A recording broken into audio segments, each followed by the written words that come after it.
we doing, Bethany? Doing all right today? I think we're only going to play that once. There we go. All right.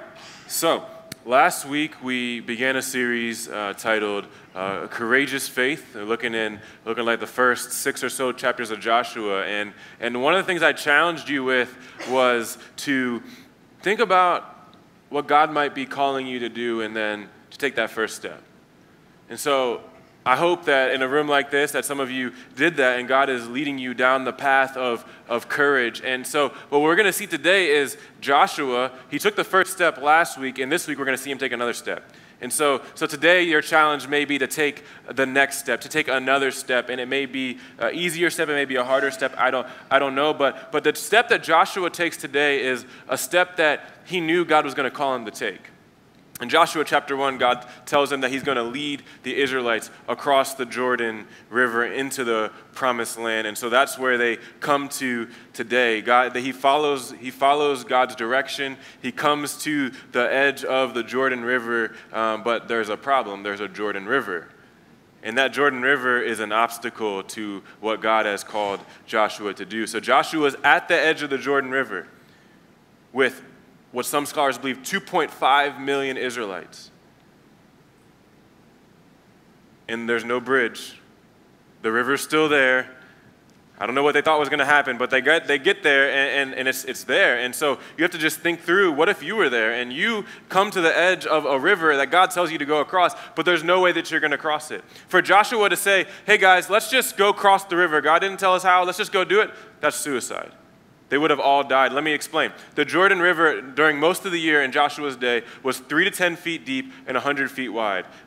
Pretty big river, not like impossible to cross, but that's the regular part of the year. But in harvest season, the river, it says, it's overflowing its banks. And so many scholars believe that the river became up to a mile wide and so deep that there's no way that they're going to cross this. And so if you go to Israel today and you go to see the Jordan River doesn't look like this. The Jordan River, because of population growth, what's happened is that farmers have siphoned off the Jordan River, so the Jordan River is a shell of what it was in that day. But don't get it, let that just make that an issue for yourself, is what I'm trying to say.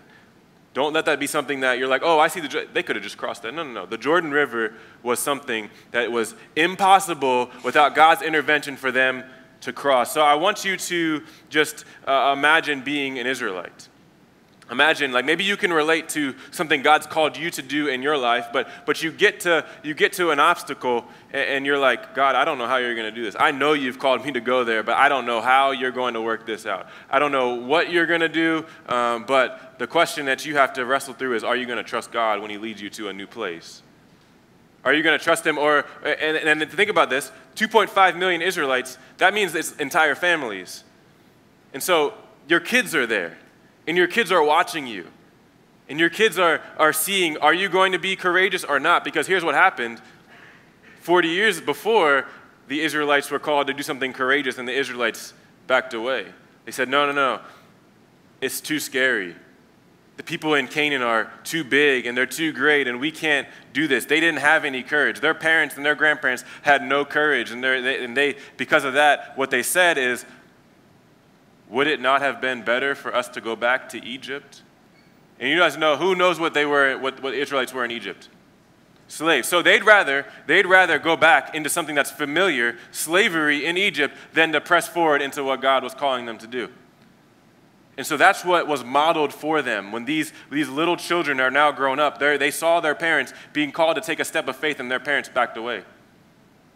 And because of that, God had them all die off in the wilderness before they were allowed to enter into the promised land. But so the question that they have to ask now is, what am I going to model for my children?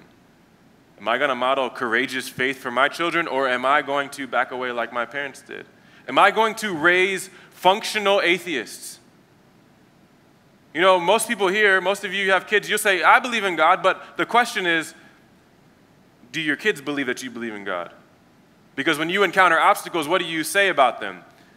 Do you just say, nope, you tell your kids, oh, well, God told us to do this, and then you counter obstacle. No, I guess we were wrong, or we're going to do. No, you see, what your kids get when they hear that is, oh, well, my parents say they believe in God, but God's not really real, because if God was really real, then they would follow him. Or maybe not a functional atheist, but a functional agnostic. Well, God is, he's real, but he's not involved in our lives. We can't really know God, and that's what I get from looking at my parents' faith. And so that's the question that Joshua is challenging us with today. We're going to see that he's very specific about what he wants them to tell their children about what happens today.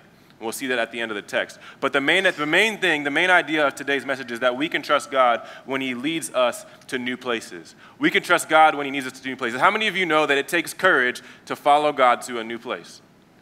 You know, for God to lead you to something you've done 100 times before, you don't need any courage, because it doesn't scare you, because you've done it. Like, I know what that's like. But when God is leading you to something new, you need courage. Because when things are unfamiliar, when you're in uncharted territory, you don't know what's going to pop up. And fear creeps in. So the question is, are we going to trust God? Let's begin. We're going to be in Joshua chapter 3 and a little bit of chapter 4 today. We'll begin in verse 1, Joshua chapter 3. It says, Then Joshua rose early in the morning, and they set out from Shittim, and they came to the Jordan, he and all the people of Israel, and lodged there before they passed over. And at the end of 3 days, the officers went through the camp and commanded the people, as soon as you see the ark of the covenant of the Lord your God being carried by the Levitical priests, then you shall set out from your place and follow it. Yet there shall be a distance between you and it, about 2,000 cubits in length. So a cubit, not something we use. 18 inches, 3,000 feet, this is a half a mile. It says you need to stay back from the ark of the covenant a half a mile. Do not come near it, in order that you may know the way that you shall go, for you have not passed this way before. I am leading you to a new place. You've never been here before. So there's a couple things I need to explain. Is there another slide for this? No, we're good. All right, a couple things I need to explain. It talks about this thing called the Ark of the Covenant. And so I don't want to assume that you know what that is, because we don't, as Christians, we don't really like the Old Testament that much. We kind of like to hang out in the New Testament. Ark of the Covenant is something that's really important. And so he says stay back a half a mile. So you're like, what is going on? Why do we have to stay a half a mile away from an ark? Like, is that Noah's ark? What is this? Like, are they carrying around Noah's ark? What is this Ark of the Covenant thing? And so let me explain. Ark of the Covenant was a wooden box that was about 4 feet by 2 feet by 2 feet. So like the size of like a trash can, right? Wooden box, plated in gold, had some cherubim on top facing each other. But inside of this ark were 3 things: the 10 Commandments that Moses brought down from Sinai, a jar of manna, which is what God fed them with while they're in the wilderness, and Aaron's staff. And these things represented God's presence. They let the Israelites know that God is with you. And so this is a very significant thing, but you may not even see, okay, well, that's like a treasure trove or something. Let me tell you where the Ark of the Covenant was kept when they were stationed somewhere. So they didn't have churches like we do, and you can go to this church, you can go to that church, or that church. There was one tabernacle, and that tabernacle was where God's presence resided, and the Ark of the Covenant represented God's presence. So you go into the tabernacle. The tabernacle was 75 feet wide by 150 feet long. And you would go in, and the first thing you would see when you entered the doors were an altar. So you go around the altar, and there's a little room inside of the tabernacle, and the room was divided in 2. And so the first room you come into is called the holy place. And the holy place is where the priests were allowed to go in, but then there was another room behind the holy place that was separated by a curtain, and that place is called the Holy of Holies. And only the high priest could go into the Holy of Holies, and in the Holy of Holies was the Ark of the Covenant. So this thing that they're carrying, that you have to stay back a half a mile, this is what they're talking about. And so to make a case even stronger for this, what is believed to have happened is when the high priest went into this place, the high priest had to wear bells on his waistband, and they tied a rope around him because God gave very specific instructions, and if the high priest didn't follow this exactly, the high priest was struck dead, and then they would drag him out by the rope, because if they went in, they would get struck dead too. And you're like, what is all this nonsense? This sounds like a crazy movie. I don't know what this is. But let me tell you what this is all about. All of this is about God being holy and humanity being sinful.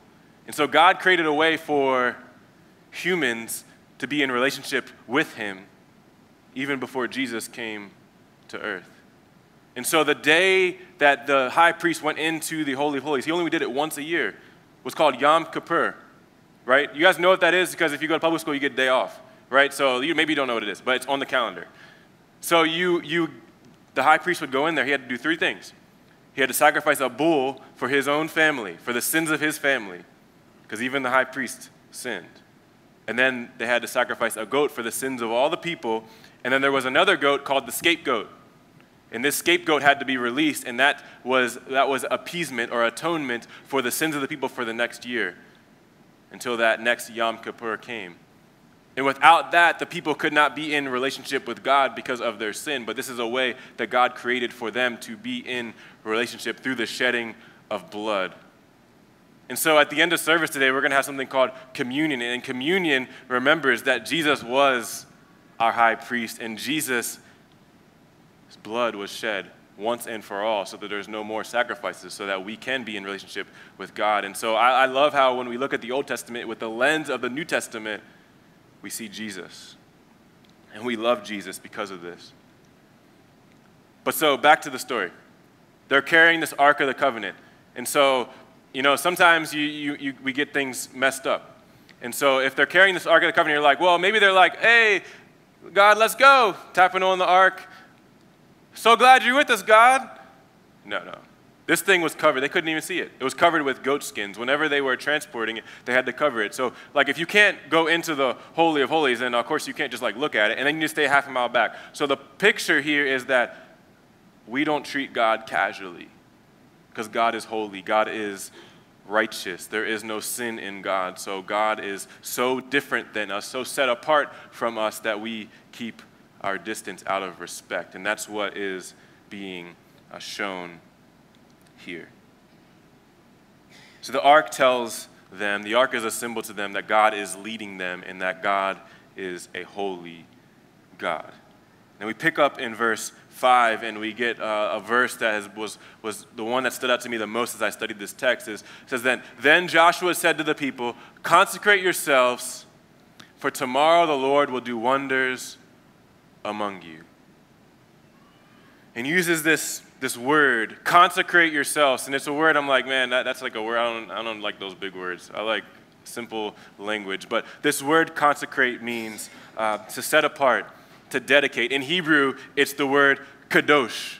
It's a pretty cool word. Can you guys say that? Kadosh. Okay, that's what he's telling them to do. And so this word is used other places in Scripture. In Joshua 7:13, what happens is the people forget that God is holy. They forget that they need to also live a holy life in response to God's holiness. And one guy, he takes some treasures, and God has them, they go into a battle, and they lose the battle, and they all lose courage because they lost the battle. And Joshua says, no, you guys need to go and consecrate yourselves again after they deal with the one that sinned. And then in Exodus chapter 19, Moses tells them to consecrate themselves. And when he tells them to do that, he gives instructions. And he says that you're supposed to wash, and you're supposed to put on new clothes. So just fun fact, Israelites didn't take baths like we do. They weren't clean like we were. That wasn't like they were weird. Just nobody did, because they're in the desert, first of all. So having water is a big deal. They put on clean clothes. I like to put on clean clothes as soon as I get dirty. If I go do yard work, I want to change right away. They weren't doing that, right? So God tells them to wash their physical bodies and put on clean clothes as a symbol of what he is requiring of them inwardly. And so what we see here is that Joshua is calling the people to live in such a way so that people know who they belong to, so that the others around them, so that when the people of Canaan look at them, they see there's something different about these people. And it's no different for us. So the first thing I want you to see today is that we are called to be a consecrated people. And if that word is difficult for you, you could substitute a set-apart people, a dedicated people, a devoted people. It means that we're called to be different. Church, I've said this before, church should be the place where being different than culture is normal. So in your neighborhood, you may be the only Christian, I don't know. And you may be making decisions that none of your neighbors are making. and they think you're weird. Well, when you come here, you should be normal. Does that make sense? Like, this should be the place where all week long they're like, what's wrong with this guy? Why won't he do this? Why won't he do that? Well, when you come here, well, you have fellowship with people who are living the same way. The New Testament tells us to be consecrated. It uses different words, though. In Romans chapter 12, verse 1, it tells us that we are to present our bodies as a living sacrifice. In 1 Corinthians, it tells us that our bodies are temples of the Holy Spirit. And it says that we are not our own. We were bought with a price. God has a purpose for us. You know, there's a song that we've sung recently. It's by Michael Ketterer. You guys, anybody watch America's Got Talent? Anybody see that show this year? So on America's Got Talent, you guys know who Simon Cowell is? So before America's Got Talent was popular, there was a show called American Idol. Like, I grew up watching that. It's a big deal. I would like come home from church, and then we would watch like the VHS recording of it and like all this stuff. So anyways, Simon Cowell was like the mean judge. Well, Michael Ketterer goes on to America's Got Talent, and Simon Cowell hears his story and starts crying in front of all of America, right? Like, he's famous for that. Like, if you just Google Simon Cowell cries, Michael Ketterer is the guy. Michael Ketterer is a worship leader. And he wrote this song. He writes a lot of songs, but he wrote this song called Spirit Lead Me. So we've sung that song here. And here's what the song says. If you say it's wrong, then I'll say no. He says, if you say release, I'm letting go. If you're really with me, I'll begin. When you say to jump, I'm diving in. If you say be still, then I will wait. And there's other phrases that I'm forgetting. But that song is a song of consecration. And so if you have any doubt in your mind of what it looks like to live a consecrated life, listen to that song. Purchase the song. Support him. But that song gives you a picture of what it means to live a consecrated life and to be a consecrated person. But I need you to hear this.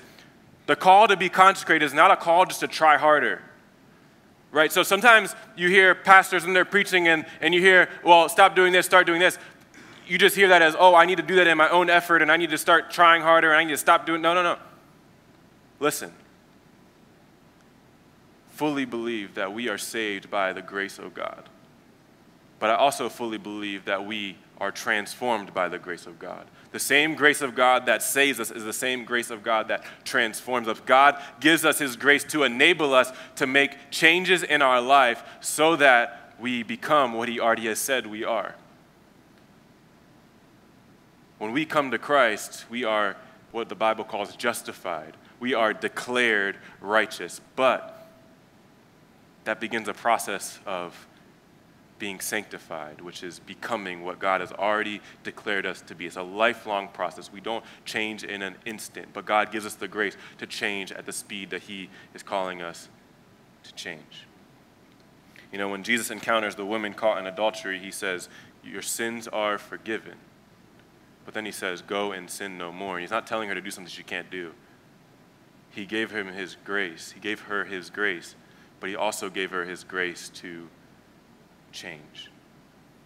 So the call to be consecrated is saying, God, I will follow you wherever you lead, even if I don't understand it, even if I don't like it.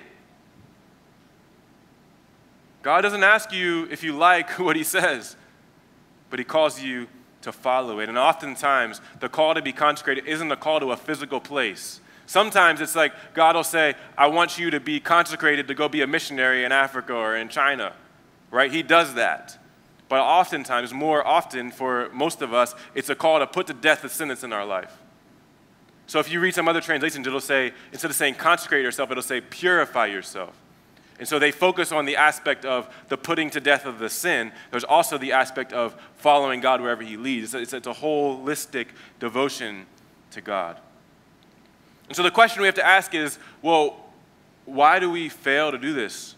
Why, as Christians, do we fail to live a life that's consecrated to the Lord? Why is this so difficult? And I put forth a solution or a reason is because we don't believe that God's plans for us are the best plans.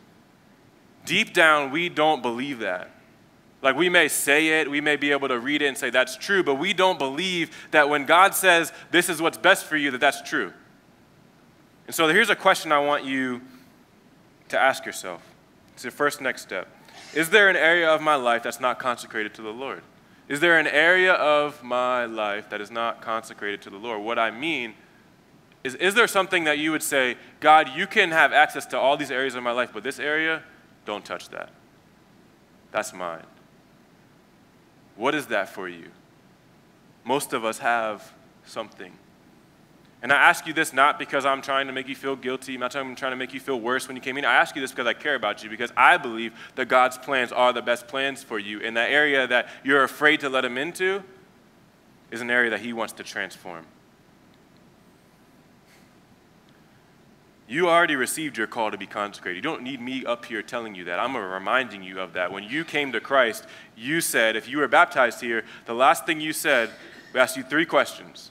First question, second question are about what do you believe. The third question is, will you follow him all of your days as Lord? That's asking a question of, will you live a consecrated life to the Lord? Fancy word, same meaning. So ask yourself that question. Take this home. I'm not expecting you to have the answer to that right now, but meditate on that this week. Ask God, God, is there an area? Is there an area that you say, search my heart and know me? But we're going to continue because there's more here. Go to verse 6. So next slide. Verse 6 says, and Joshua said to the priests, take up the ark of the covenant and pass on before the people. So he took up the ark of the covenant and went before the people. The Lord said to Joshua, today I will begin to exalt you in the sight of all Israel, that they may know that as I was with Moses, so I will be with you. And as for you, command the priests who bear the ark of the covenant, when you come into the brink of the waters of the Jordan, you shall stand still in the Jordan. That's going to be amazing in a minute. And Joshua said to the people of Israel, come here and listen to the words of the Lord your God. And Joshua said, here is how you shall know that the living God is among you, and that he will without fail drive out from before you the Canaanites, the Hittites, the Hivites, the Perizzites, the Girgashites, the Amorites, and the Jebusites. Behold, the ark of the covenant of the Lord of all the earth is passing over before you into the Jordan. Now therefore take 12 men from the tribes of Israel, from each man a tribe. And when the soles of the feet of the priests bearing the ark of the Lord of all the earth, shall rest in the waters of the waters of the Jordan shall be cut off from flowing, and the waters coming down from above shall stand in one heap. They've never seen this before. I've never seen this before.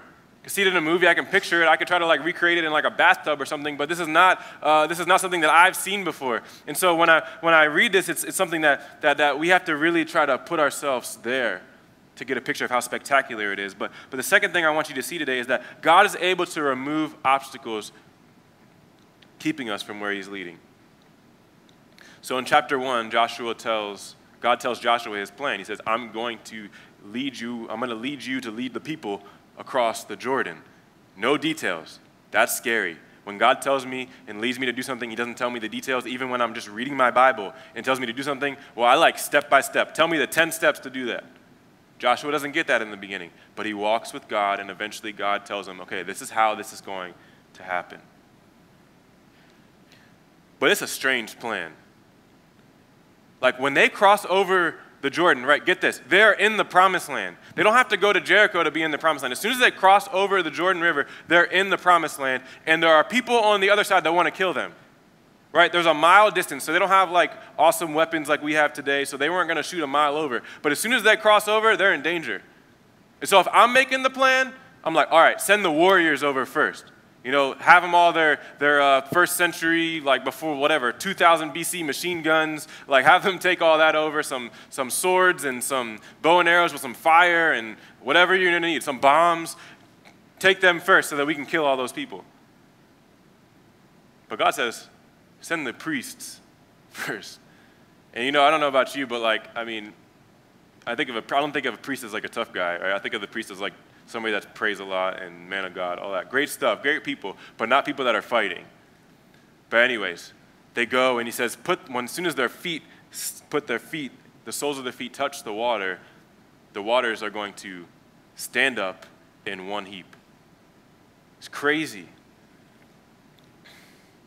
I believe the reason God makes this plan so crazy is because there's no doubt that he did it.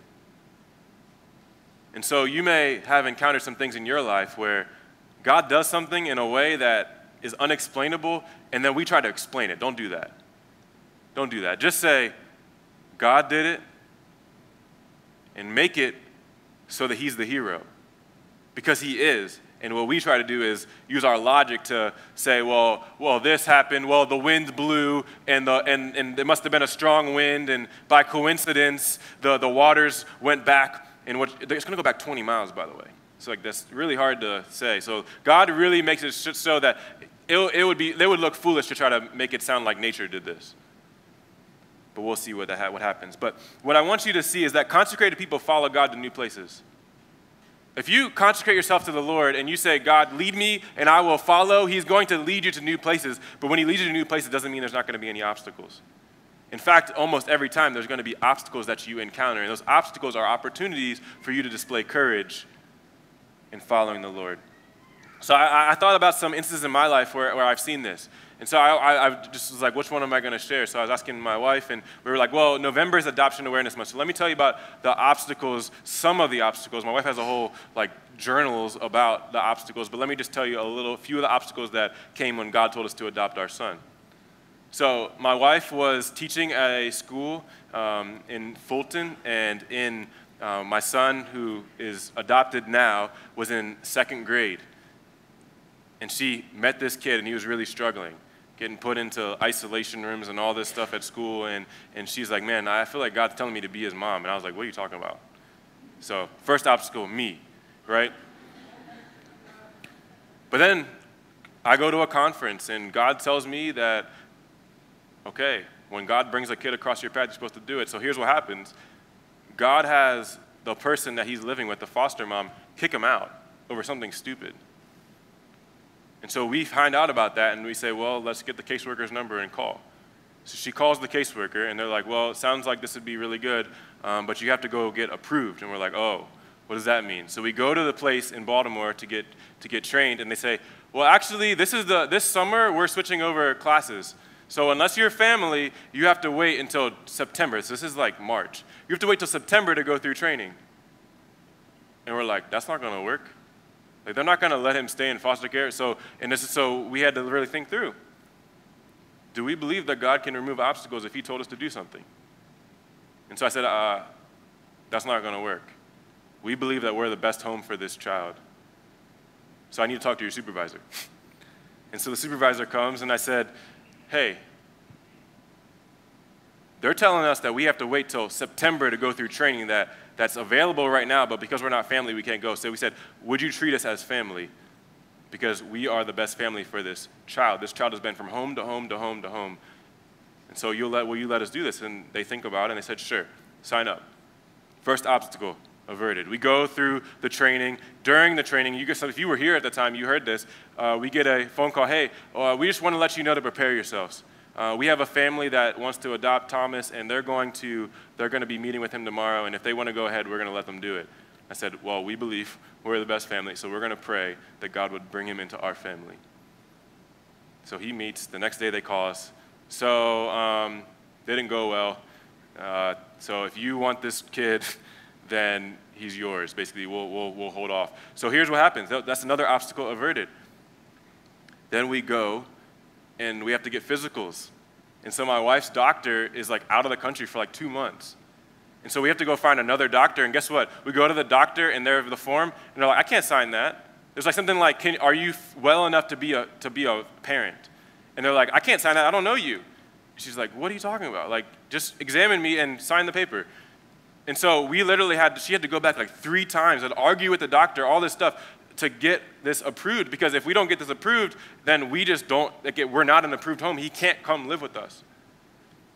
But eventually, that doctor, we pray, God, would you have that doctor change her mind so that she'll sign the paper. Eventually signs the paper. And so my wife has some other ones, but these are just obstacles that we encountered that God removed because we knew that God called us to do something. So the question I want to ask you is that, what would it look like if you believed that God can remove obstacles? This is next step B. What would it look like if you believed that God could remove obstacles? Would it change how you live your life? Would it allow you to live your life with courage? Would it change the way you pray? Because what our tendency when we encounter obstacles is to say, I don't want to do that. I must have been wrong. I must have heard God wrong. There's an obstacle here. And so what we say is, let me just go back to what's familiar. And sometimes what's familiar is not very good. like the Israelites saying, we'll just go back and be slaves. Give us a new leader and lead us there. Hold on. If God called you to do this, then God has a plan. And if there really is an obstacle that God doesn't bring you through, then you may have heard God wrong. But if God really called you to do something, God will lead you through the obstacle, around the obstacle, under the obstacle. Some way, God will bring you through that obstacle because it's his plan. It's not your plan. So I believe we would attempt things differently if we believe that God can remove obstacles. So right here, we don't have a proof that God's removed the obstacle yet. We get that in the next verses. So let's read them. Look at verses 14 to 17. It says, So when the people set out from their tents to pass over the Jordan with the priests bearing the Ark of the Covenant before the people, and as soon as those bearing the Ark had come as far as the Jordan, and the feet of the priest bearing the Ark were dipped in the brink of the water, now the Jordan overflows its banks throughout the time of the harvest. The waters coming down from above stood and rose up in a heap very far away at Adam, the city that is beside Zarethan. And those flowing down from the sea of Arabah, the salt sea, were completely cut off, and the people passed over opposite Jericho. Now the priest bearing the Ark of the Covenant of the Lord stood firmly on dry ground in the midst of the Jordan, and all Israel was passing over on dry ground until all the nation finished passing over the Jordan. Now, this is an outstanding miracle. It's not just like God clears what I would think about if I just read this and didn't do some research, that God cleared like a 4-foot path for them to walk through. Like he just made it so it's not that obvious. God dries up, or he has the Jordan River stop all the way up 15 to 20 miles north. That's crazy. That's unnecessary. It's like an excessive miracle. He has it go all the way back up there, cuts it off like there's a piece of glass that holds it back, like it's dammed up, and then they can just cross. And it says that they cross on dry ground. Like if this was nature and wind just blew and it somehow or somebody came and dropped some big rocks in and created a dam, it's going to be muddy, right? It's not going to be dry. And so God is making it super obvious, I'm with you, I am doing this. Don't fear. And they're going to need that courage as they go and they encounter some enemies. And so we're going to see that next week. But it's 2.5 million people. This is more people than the entire population of Central Maryland. Central Maryland, I read, has 2.3 million people. This is more than that. And so you think traffic is bad, right? Imagine all these people trying to cross this river, 15 miles. Maybe that's why. Maybe they spread out and crossed really together. I don't know. But they needed, unless they're going to be crossing for days on end, God makes a way for 2.5 million people. For 5 people to cross, miracle. 2.5 million, mind-blowing. They all cross this river. God removes the obstacle. And see, we don't see this as spectacular. If we were there, we would never forget this. Some of us, come Tuesday, unless your small group's going to go over this, you're going to be like, man, I don't even remember what they talked about on Sunday. If you were there, you would never forget being in this scene. It's like if you were in a significant storm and your house, the roof, a tree fell on your house and the roof got ripped off and all this stuff and you had to run to your neighbor's house and it was traumatic, but this isn't traumatic, but it's the same effect. You'll never forget that because you're seeing something that you're I've never seen anything like this before. And you would tell people. And so for the sake of time, we got to skip ahead. We're going to go all the way to verse 19 of chapter 4. I'll tell you what comes in between, but I don't want to have you here. I know there's a Ravens-Steelers game, and I know that there are people here that are hopeful on both sides, but one of you is going to be disappointed. So anyways, I'll let you go home to do that. Look at verse 19. As the people came up out of the Jordan, so this is a whole bunch of verses, but they're still coming out here, on the 10th day of the first month, and they encamped at Gilgal on the east border of Jericho. So they come all across the river, and they stay there for a little while, but then they go to another place right next to Jericho because they're getting ready for battle. It says, those 12 stones which they took up out of the Jordan, Joshua set up at Gilgal. So what happens in the verses that I skipped is God tells Joshua, hey, send one man from each of the tribes of Israel, so 12 tribes, 12 men, send them in, have them get a rock, have them carry it out of the Jordan, and set up a memorial. And this memorial is a memorial that is to remember what God had done. And so we're going to see that. And so the question is, why do they carry it all the way to Gilgal? Like, this is a significant journey away. And so we're going to see it because Joshua wants them to do something. So look at verses 21 to 24. Next slide. And he said to the people of Israel, when your children ask their fathers in times to come, what do these stones mean? Then you shall let your children know, Israel passed over on this Jordan on dry ground. For the Lord your God dried up the waters of the Jordan for you until you passed over, as the Lord your God did to the Red Sea, which he dried up for us until we passed over, so that all the peoples of the earth may know that the hand of the Lord is mighty, that you may fear the Lord your God forever. So this is the same thing that we read earlier in Joshua chapter 4. Joshua tells the people this when they're in the temporary memorial that's set up. But Joshua's like, no, we don't need to just remember this for a few days before we travel. No, we need to remember this forever. And so they take this to Gilgal, and he says this is the reason why we bring it. So here's the point. We can help our children develop courage by teaching them about the great things God has done. You know, most parents tell their kids stories, right? The natural thing to do is tell your kids stories where you're the hero, right? Okay, let me tell you about when I was in high school. I was playing basketball and we were in the state tournament, and they passed me the ball and the buzzer was running down, and I just did some crossover dribble and I hit the game-winning shot and everybody went crazy and I was the hero and I got in the newspaper and all this stuff. That's not true about me, by the way. But it would be cool if it was, and I would tell my kids that. That's natural. You tell your kids that. If that happened, you got like a picture from the newspaper, you got it on the wall, big blown up, and you want your kids to know. Where we struggle with is telling our kids stories where God's the hero. Because here's the thing. When you tell kids a story when you're the hero, whether it was, one time these people tried to jump me and I knocked them out. They'll be like, man, my dad is so tough. But if you tell them stories where God is the hero, that inspires courage in them. Because here's the thing, one day you're going to be gone, but God will never be gone. And if you remind them that God is with you throughout all of the challenges that you experience in life and that he can be trusted, they will be able to walk in courage because they will believe that. It matters what you teach your kids. And it doesn't even matter so much what you say. It matters what you show them.